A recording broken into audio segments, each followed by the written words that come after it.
Hello everybody and welcome back to the BOATWORXPA channel. Today we're working on the Crestliner again. We're going to raise the boat off the trailer.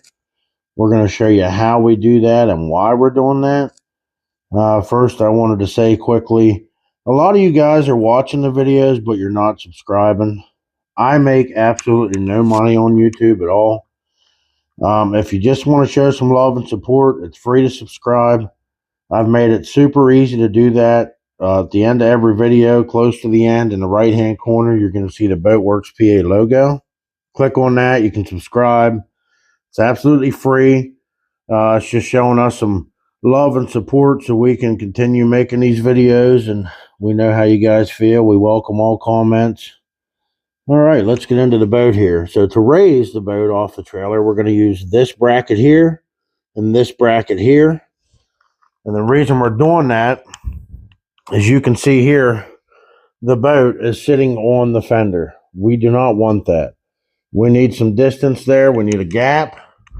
We're also going to be using this front bracket here. So we're going to adjust all three of them. And then when we're done with that, we're actually going to move this bracket back and we're going to put a new winch on there. So follow along and we'll be back shortly. All right, so as you can see, we have adjusted our brackets here, and on the other side, and we have a nice gap now.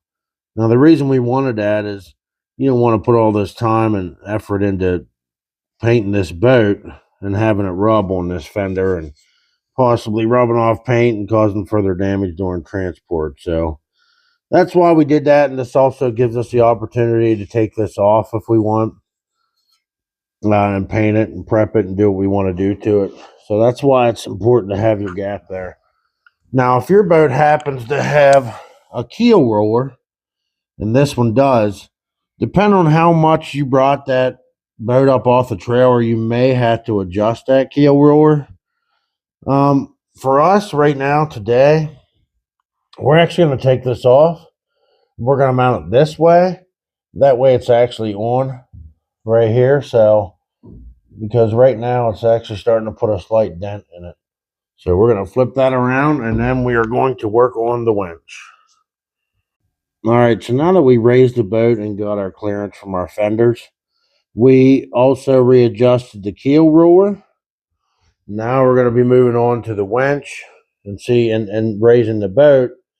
Now this is too close and that's too high. So we're going to move that back a little bit, adjust that, and we're going to put this new winch on.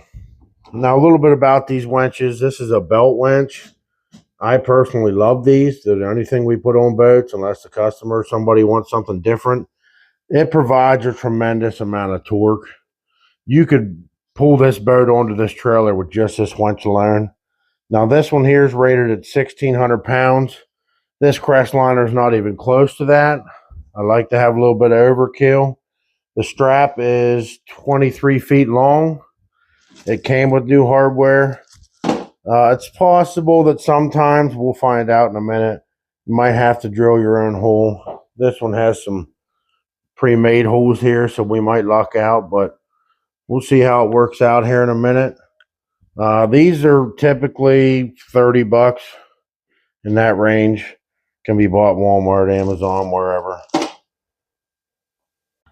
So you can see we got our winch installed. We ended up adjusting the bow roller pretty close to the top. We want some distance between the bow roller and the hook.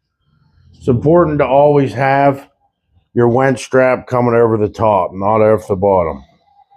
So, and then this one has the quick switch here. So you have forward, you have reverse, and then you have your neutral in the middle.